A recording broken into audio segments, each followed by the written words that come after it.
Most of the price increases we've seen were expected and are expected to be temporary. I don't know anybody, including Larry Summers, who's a friend of mine, who's worried about inflation. Talking inflation. The overwhelming consensus is going to pop up a little bit and then go back down. No one's talking about this great, It's highly unlikely that it's going to be long-term inflation that's going to get out of hand. There's nobody suggesting there's unchecked inflation on the way. Take any responsibility for the inflation in this country? Do you take any responsibility for your policies? I think our policies help, not hurt.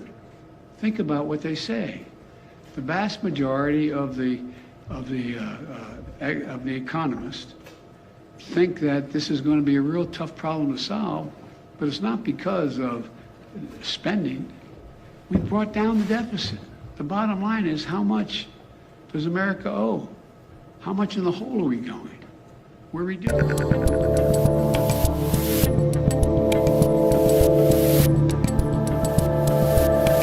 How you doing, people? It is June 1st, 2022. That's right, everybody. It's LGBTQ plus Pride Month, and happy Rainbow Month to you. If you're out there and you want to celebrate the month properly, obviously paint a rainbow all over yourself. If you see a gay person walking down the street, go up to the gay person. You should bow to the gay. Then you should ask them where the closest ATM machine is and give them your life savings. That is what equity and social justice are all about. All of the companies will be rainbowy all month. This is the month of tolerance and diversity, everybody. It's very, very exciting. So get a little gay this month. The whole thing's so stupid. It's just so stupid. I'm Dave Rubin. This is the Rubin Report direct message, and we got a jam-packed show for you today. But tomorrow's the big day. I'm in Orlando with Governor Ron DeSantis. There are about, I said 6 tickets left. There are about 4 tickets left now. That's what I'm being told. They're all in the back row. That's all we can offer you. That's what's left, people. Tomorrow, June 2nd at the Plaza Live in Orlando, in Disney country. If you want those last tickets, you can go to daverubin.com/events. I'm going to give about a 45-minute talk. Then the governor and I will sit down for a 45 or so, and we'll see what happens. We'll see what happens. I'm not going to plan it too much. It's just we're going to let it be. I'm hearing that there's going to be some protests. Some of the Disney purple-haired people are going to be out there. Look forward to seeing them.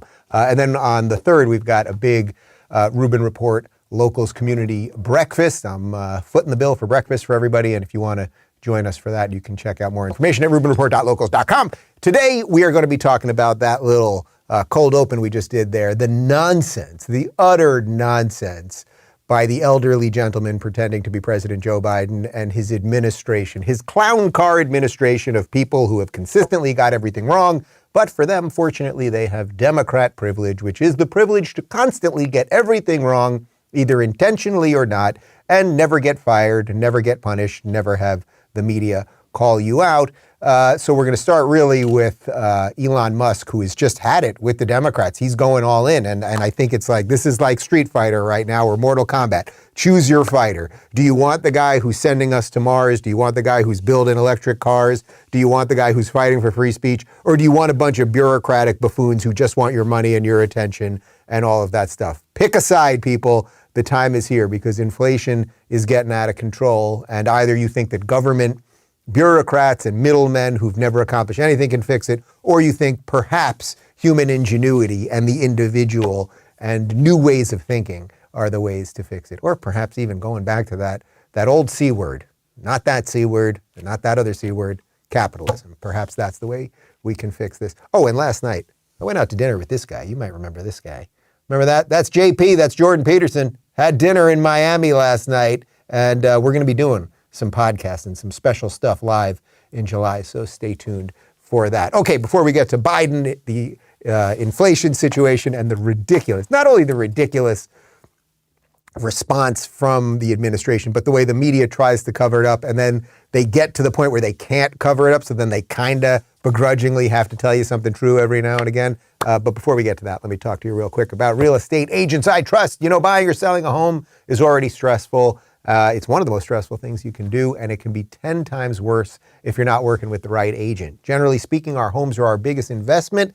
That's a lot of responsibility, and you need an agent who can take that seriously. That's why I recommend Real Estate Agents I Trust, founded by my good buddy Glenn Beck. They work with only the best agents in the market. They do their homework talking to every agent before inviting them to join the network. And here's a big one. I can say we because I work with Glenn too. We only work with full-time professionals, no part-time or inexperienced agents. Their team makes the intro and then follows you through the buying or selling process to make sure that you're satisfied. The agents they work with have long track records and are the best sellers in their field. They're part of this audience. They share your values and they're almost anywhere you want to go, including the free state of Florida. The process is simple. Just go to realestateagentsitrust.com and provide them with some basic info. The team will contact you to make an intro to the preferred agent in your town. Then you see what happens. All right, now back to me. Okay, so why does Elon Musk, who is the Tony Stark of reality, the guy who is inventing more stuff than anyone else, the guy who's sending us to Mars and who's doing Neuralink and who's building tunnels under Los Angeles, the guy who's actually making things happen, why does he no longer want to be a Democrat? Well, there's a whole bunch of reasons. We've been talking about them for the last month, but a few things have happened in the last couple of days. So on Memorial Day, just 2 days ago, Elon tweeted out this, and there was an interesting response to it. So it was a simple, straightforward tweet. He said, "In remembrance of those who fell to preserve the light of freedom." Okay, pretty straightforward. Then a random person responded with this. He said, "You don't care." This is just a random, and this is what Twitter is all about. For those of you that are not on Twitter, what Twitter is all about is random, anonymous people with ridiculous names always responding to people with millions and millions of followers.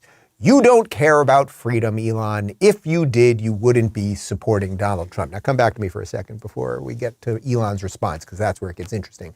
First off, Elon has not said he is supporting Donald Trump. Actually, he and Donald Trump have sparred quite a bit. And even when Elon announced just a couple weeks ago that he was going to buy Twitter, Trump went on Truth Social, his version of Twitter, to basically mock Elon for doing it, saying it's a stupid business decision and everything else. So Elon at no point, although he has said he's leaving the Democratic Party, although he has said he is voting for Republicans, although he has gone after Democrats quite extensively, although he's basically, as I said a couple weeks ago, he's completing my life's work, leaving the left and then going to the promised land.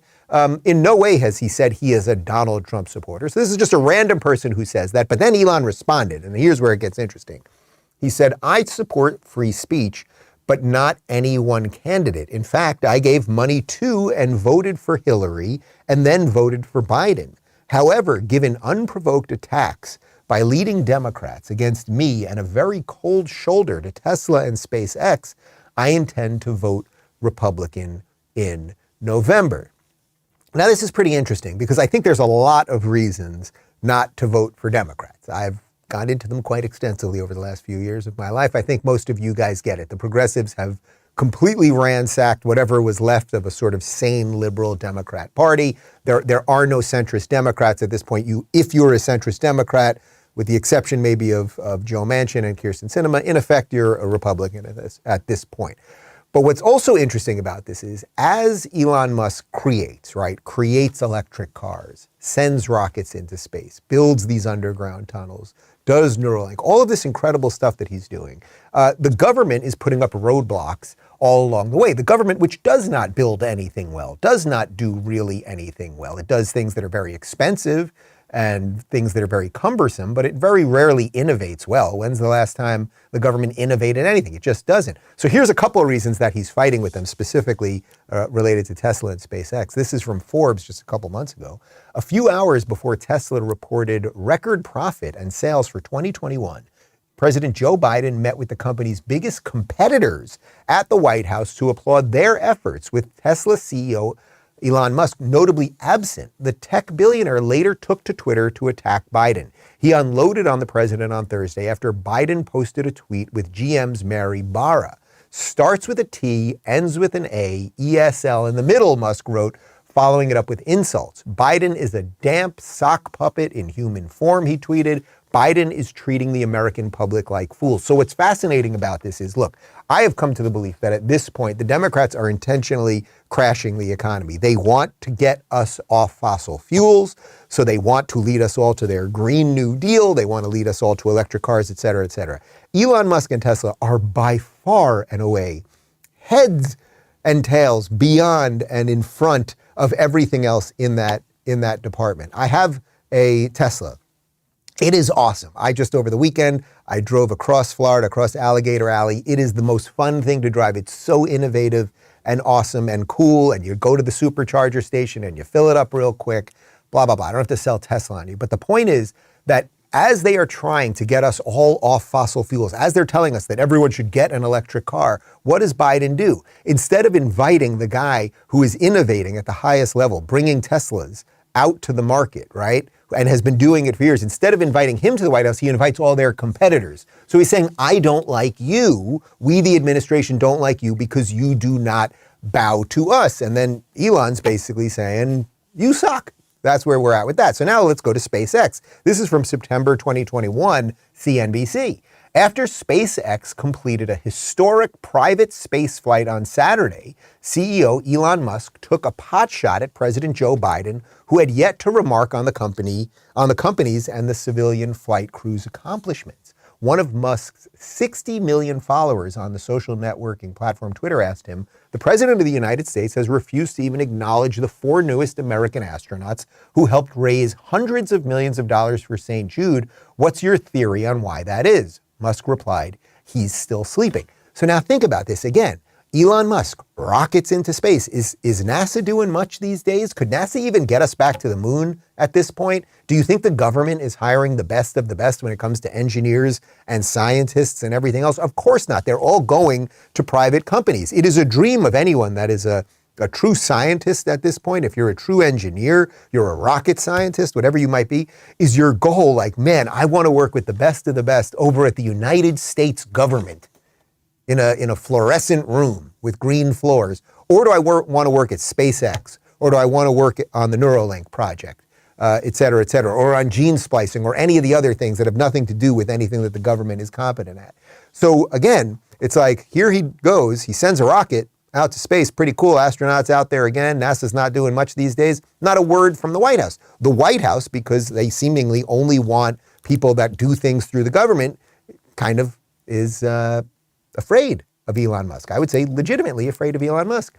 Here is Elon Musk at the All In podcast. They had their big event in Miami last week. And this is David Sachs and a bunch of the other guys. They have a great podcast. And here's Elon basically ripping into Biden, the federal government, and just what they're doing to the economy. Did you see Jeff's Bezos's tweet back and forth with Biden, where Biden, I think, was talking about inflation, but then he correlated that to taxing corporations, and Bezos said this is misinformation and disinformation, et cetera, et cetera. What do you think about that whole exchange then back and forth? I mean, the obvious reason for inflation is that the government printed a zillion amount of more money than it had, obviously. So it's like the government can't just issue checks far in excess of revenue without there being inflation. Velocity of money held constant. And if there are more dollars created than the increase in the goods and services output of the economy, then you have inflation. If the government could just issue massive amounts of money and have and deficits didn't matter, then why don't we just make the deficit 100 times bigger? Okay, yeah. The answer is you can't, because it will basically turn the dollar into something that is worthless. And various countries have tried this experiment multiple times. It's not like, oh, I wonder what happens if this is done. Yeah. Have you seen Venezuela? The true economy is the output of goods and services. It's not money. Ooh, that's a good line. The true economy is the output of goods and services. It's not money. Meaning, if the government can just print money, right, and deficits mean nothing, then money doesn't mean anything. It's the stuff we actually produce. And that really is the crux of why this guy is now at odds with the United States government. The United States government, which does not produce anything, and which in the last year and a half has crushed the supply chain. And as I've been telling you guys, because we just moved in the last couple of months, we're trying to do a bunch of renovations at the house before the kids arrive, and we're trying to baby-proof the house and change out a bunch of things. Yesterday, I was at a place to get, new stove, new microwave, et cetera, everything, 6-8 months. They were talking into 2023 to get certain things. That's what's happening because the government has screwed up so many things. On top of the fact that the prices are so high, and now the newest thing is that used things, in some cases, cost more than new things because at least you can get the used things. So people are willing to pay a premium so that they can actually get the stove that they want or whatever it might be so that they can get it this week as opposed to waiting a year from now. So actual things are what drive the economy, not just that the government can just print more money, because of course the more money you just print, the less that the money will actually be worth. So why am I talking about all of this? Well, I'm talking about all of this because every now and again, someone comes around who just pulls back that curtain and just says, boy, that Oz guy who you thought was all powerful and all knowing, he's actually not that scary. He's some washed up old wizard. And that's the phase that we are in right now. And the machine itself, the media is having trouble actually keeping the curtain in place. So Elon Musk is doing great. This is not to worship Elon Musk by any measure. I have no doubt that I have political disagreements with him. It's just sort of irrelevant. But the point is that the Biden economic policies are leading a guy who's trying to innovate, trying to do what America is all about, to say, I can no longer be part of the Democrat Party, and this is why I am going to have to vote Republican. And by the way, perhaps that will be the Moses moment, right? Moses led the Hebrews out of Egypt. Maybe that will be the Moses moment we've been waiting for, where enough of the remaining sane Democrats, whatever is left in that sliver, are like, finally, I can vote for those scary conservatives and Republicans. Okay, so here is an NBC report on inflation and everything going on related to that, because they're starting to have to cover this stuff. Even though a whole bunch of us were talking about it a while back, even NBC, the mainstream media, the corporate press, they're finally catching up. We've got problems. A recent NBC News poll showed just 33% of Americans approve of the president's handling of the economy. Just paying for basics like rent is a constant worry for single mother of two, Kiara Age. Within the next couple of weeks, me and my kids could possibly be on the streets because, the prices of everything keep going up. Her rent in Nevada just went up 25%. It's a lot. Like, I try not to get emotional about it, but it's a heavy load to carry. Back at the White House, President Biden has been rattled by his sinking poll numbers and is pressing aides for a more compelling message and sharper strategy to address inflation and improve his political standing. People close to the president tell NBC News. One Democratic lawmaker said the White House has failed to put forward an intellectually honest plan to combat inflation. Well, hot diggity damn, the corporate press actually addressing what we all know, what we're all seeing in our life. Now, what's interesting there, what does the White House want to do? They want to get a more compelling message out there. Boy, we've really screwed up this whole thing and we can't have people knowing that. Can we fix the messaging? That's really what they're all about, instead of actually doing anything. Because what would you do if you wanted to actually fix the economy? Instead of rejiggering the entire economy and saying, oh, okay, we're going to get off fossil fuels, we're going to make everything green, and we can have some discussion about what legitimate ways there are to do that that might be environmentally helpful and also economically not destructive, right? We can talk about that, but that's not really what they want to do. What they always want to do is print money. What they want to do is raise taxes on everybody, make it harder to own businesses, defund the police so that if you own a business, your windows might be smashed and all of those things. What would you actually do? What would really be the best way to get the economy going right now? It is so obvious and so easy, and that's why it's never discussed. You know what you do? You'd cut government spending and you'd cut taxes, period. How about we cut taxes on literally every single person in the United States? Everybody. I'm literally just throwing this out there. Crazy Dave with one of his crazy proclamations. How about we cut taxes 25% on every single person? Every single person across the board, federal, state, local, whatever it might be, you're going to have 25% more money to do whatever you want with. Do you think that might get the economy going? Because then people would start spending more money again. And as people spend more money, then the prices of things, because there's more economic activity, might go down. But they'll never do that, right? They'll never do that. What they'll say is, oh, we'll print more money. We'll somehow give you more money. Or if we could just punish billionaires more. They'll never talk about their own spending. How about we just starve the beast? That's the answer. But the beast always wants more. Rancor monster always has to have more Gamorrean guards. That was for you, Michael. You got that one? Gamorrean guard. You like that one too. All right. Here's some info on what's going on with inflation and prices. This is from Statista. In April 2022, prices had increased by 8.3% compared to April 2021, according to the 12-month percentage of change in the Consumer Price Index. Respectively, the monthly inflation rate for goods and services in the United States. That's a lot. That in essence means almost 10%. You're paying almost 10% more for stuff than you were last year. And we all know it. Again, this isn't where you need statistics. Just go and buy a package of chicken. Just go and buy a shirt. Or I can tell you, as right now we're trying to buy cribs and carriages and strollers and all of those things. Just go and try to buy anything. I'm trying to do some landscaping. Go and try to buy plants at Home Depot and you will see the prices of everything. But what the administration does is lie about everything. And it's not just Joe who often is lying or just confused, right? There's also this Kamala Harris woman. Again, this is a woman who is polling at 0 in her own party. She got the VP nomination because she's a black woman. That's what Joe said himself. Don't call me a racist. Here's what she tweeted out a day or two ago. She said, since January of last year, the economy has added more than 8 million jobs.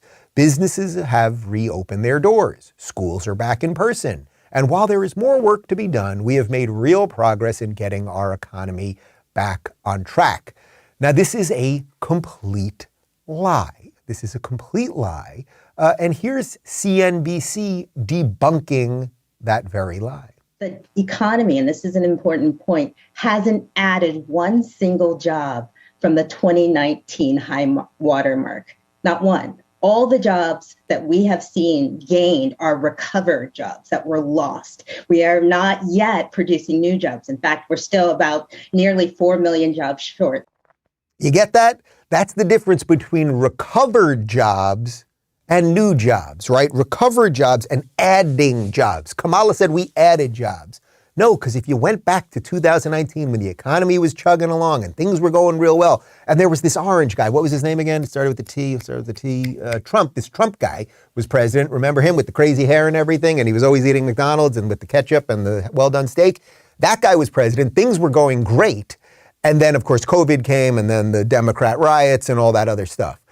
So Kamala is lying. We did not add more. You can't just, if you just wipe out 8 million jobs and then you get those 8 million jobs back, that's not adding jobs. That's just getting back what you wiped out. That is what you did there. So even CNBC is debunking the absolute lies of Kamala Harris. Here's a little video compilation of what's going on over at CNN. And we've got Treasury Secretary Janet Yellen. This woman has just screwed up everything. But with that Democrat privilege, you never get fired and you never have to resign. It wasn't just the president who got it wrong a year or so ago. I want to play for you what you said about inflation last year. Listen to this. Is there a risk of inflation? I think there's a small risk, and I think it's manageable. I don't anticipate that inflation is going to be a problem, but it is something that we're watching very carefully. Was it a mistake, Madam Secretary, to downplay this inflation risk? Did that contribute to the problems we're all seeing right now? Well, look, I think I was wrong then about the path that inflation would take. The White House concede that the Fed calling inflation transitory was a mistake? I think the White House concedes that them also calling it transitory was a mistake, because you saw it's not just President Biden, his top economic advisors, also Treasury Secretary Janet Yellen, who earlier tonight told Wolf Blitzer that she was wrong to call it transitory when she said that inflation had posed only a small risk. That was something that you heard not just from experts outside the administration, but repeatedly from officials here at the White House. I hate to tell anyone to be on Twitter. You guys all know my feelings about Twitter. But when the White House was coming out with that inflation is transitory, meaning it's just going to be this little thing for now and then it's going to go away. Every sensible person on Twitter was saying this is complete nonsense. And we were going to find out that it's complete nonsense in a month or two. But notice Biden, we showed you the cold open talking about inflation, saying it's not going to happen or it'll be temporary or transitory or whatever, or Yellen, transitory inflation. Nobody gets fired. Nobody gets blamed. Think about your own life for a moment. So I run a business here, right? I have a production company that runs this show. I have a business manager who handles most of our finances, and I've got a producer over there sitting there who handles the production of the show. They're responsible for making sure that everything is working properly and that the budgets make sense and we can do the things that we want to do and we can produce the content we want to produce, et cetera, et cetera.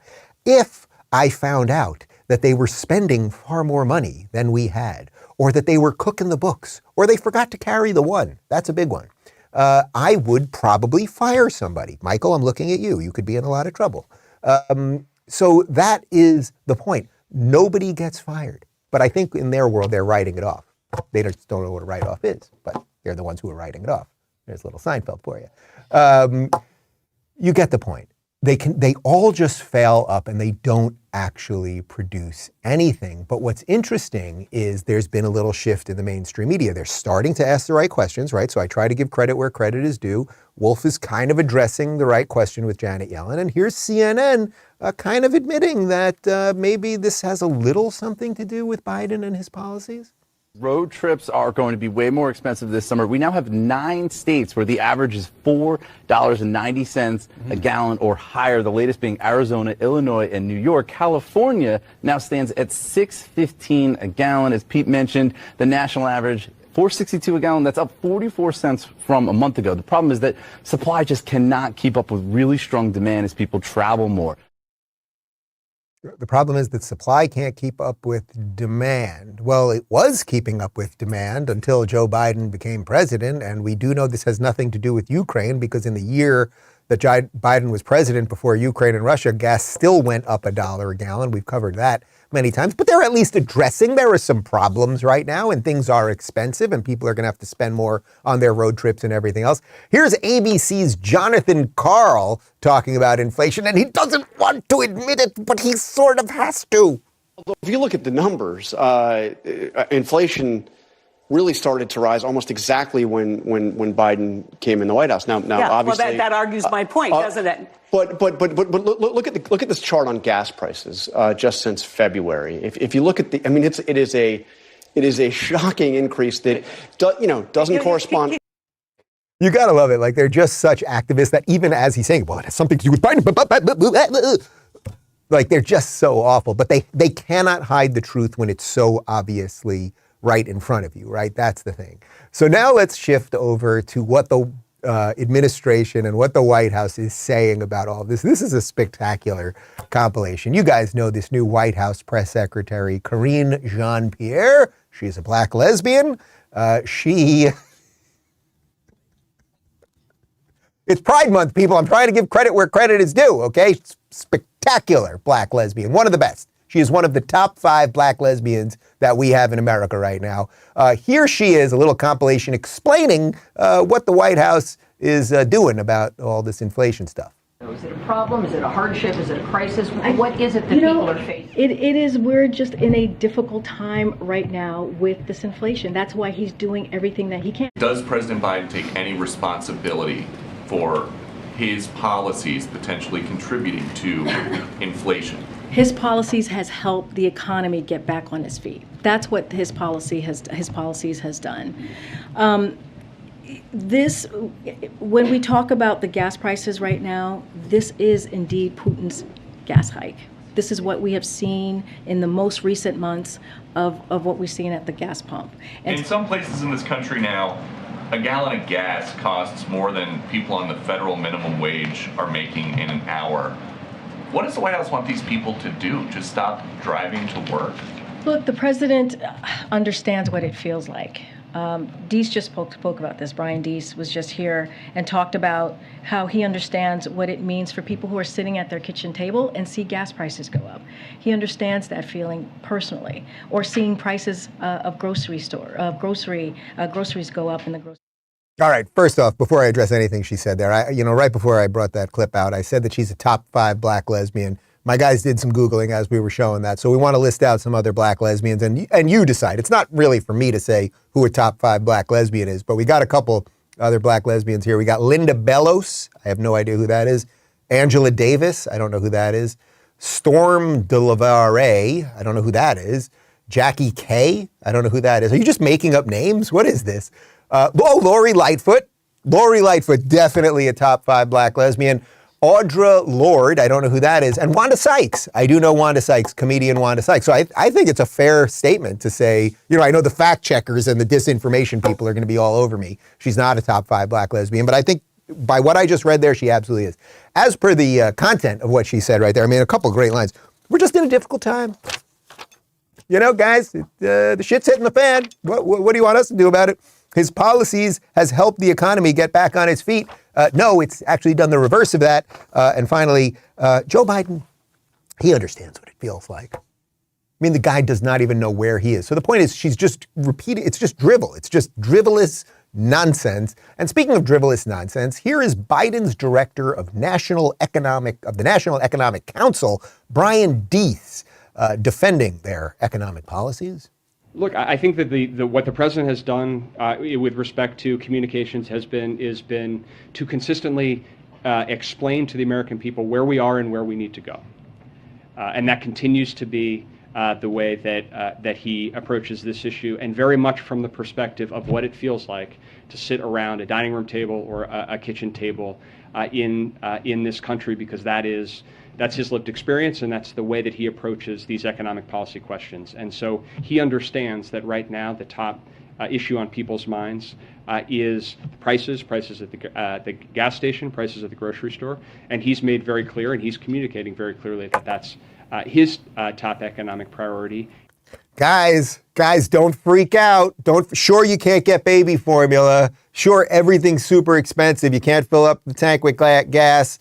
Food prices going crazy. Joe Biden's lived experience. This is a guy who has sat at the table. Okay, he has sat at the dining room table and the living room table. So he knows what you're going through, okay?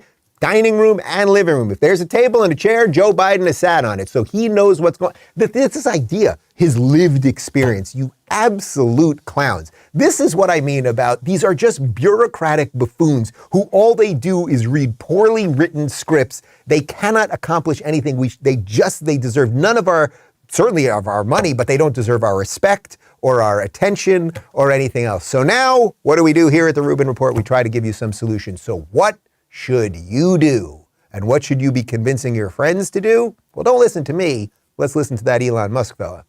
I would classify myself as a moderate, and neither Republican nor Democrat. And in fact, I have voted overwhelmingly for Democrats historically. Overwhelmingly, I'm not sure. I might never have voted for a Republican, just to be clear. Right. Now this election, I will. But this election, I will. He will vote Republican. As I often say, ladles and jelly spoons, you don't have to be a Republican, but you cannot be a Democrat. And at this point, you may as well be a Republican. There is one political party that is showing an ability to have a wide tent, to have diversity of thought, to have people who disagree on issues respectfully and have that battle, have that fight over ideas and what policy is. And it doesn't mean they're all right. And often Republicans fail on a gajillion other things. And plenty of Republicans like Mitt Romney just voted to give $40 billion to Ukraine. But they're a hell of a lot better than the socialists and communists and progressive maniacs who have taken over the Democrat Party. And with that in mind, because I am a man of my word, let's show the image. Just the other day, that's it. I took that picture as I officially, finally got my Florida driver's license. And you know what I did right there? I clicked the second row, that second little button right there. And I am officially a registered Republican in the free state of Florida. And I have to tell you, as someone that has only been a registered Democrat for my entire life since I was able to vote, and then eventually I was independent, I felt very proud doing it. It's not that it's a signal like I'm always going to vote Republican, because if you say to a political party, hey, I'm a registered this, I'm always going to support you, then they have less reason to do anything for you. This is a case where perhaps, I don't like the word community, but the black community might look at the Democrats and be like, boy, we always vote for you, say 92 to 95%. We vote Democrat, and you guys never really do anything for us. Do you think there might be a connection there? We're going to support you no matter what you do. We got a problem. My feeling in this registration was that I am a very, very proud Floridian right now. We have a fantastic, not only do we have a fantastic governor, obviously, but mayor here in Miami and officials all over the state, and the entire apparatus, which is now, as it's just a matter of fact that Florida has become very red, and DeSantis is going to crush it, obviously. And, when DeSantis got into office, and he only won when he ran for governor the first time by about 30,000 votes. And it turned out that the guy who he ran against, what was the guy's name again? The guy who lost to DeSantis. It turned out that he was a meth addict having orgies. Not that there's anything wrong with that, but the point is that that's how close even Florida was to the abyss. But when DeSantis ran the first time, there were about 30,000 more, there were 200,000 more Democrats registered in Florida than Republicans. And last I heard in the last couple months, it's about 40,000 more Republicans. That's a massive shift. Andrew Gillum was the meth addict having the orgies that almost became governor, by the way. And I just want to reiterate that I stand by the top 5 black lesbian thing. All right, stick around for a cold close we got for you. Let me get to a couple locals comments real quick. Daphne says, Angela Davis is a member of the Communist Party of the USA. She was very notorious back in the 70s. Oh, yes, famous 70s communist black lesbian Angela Davis. I thought it was maybe somebody who guest appearance on the Jeffersons or something. Patty says, what planet are these people on? Biden has taken this country so far off the rails. Yeah, he really has. He really has. And that's why, again, they don't deserve your attention, your money, your respect, and you should focus on local things and things that you can control. NP says Dave and Jordan need to star in a remake of Butch Cassidy and the Sundance Kid. Yeah, that's right. We definitely have I was just had such a great night. We did eat steak. I promise you, we ate the steak. If you want to play along during the live chat, of course, you can go to rubinreport.locals.com. Part 1 of my interview with Dinesh D'Souza is up on YouTube. Last I heard it, the full thing is up, of course, on Locals and on Rumble, because they ain't going to censor us. And to sum this all up, I enjoyed today's show. Here is the man who has done this to all of us, Joe Biden. That's our meeting, folks. Thank you. Mr. President, why do you think there is such high inflation? Let's go, guys. Thank you. Come on, let's go. Come on, guys. Thank you. Let's go. Whose fault is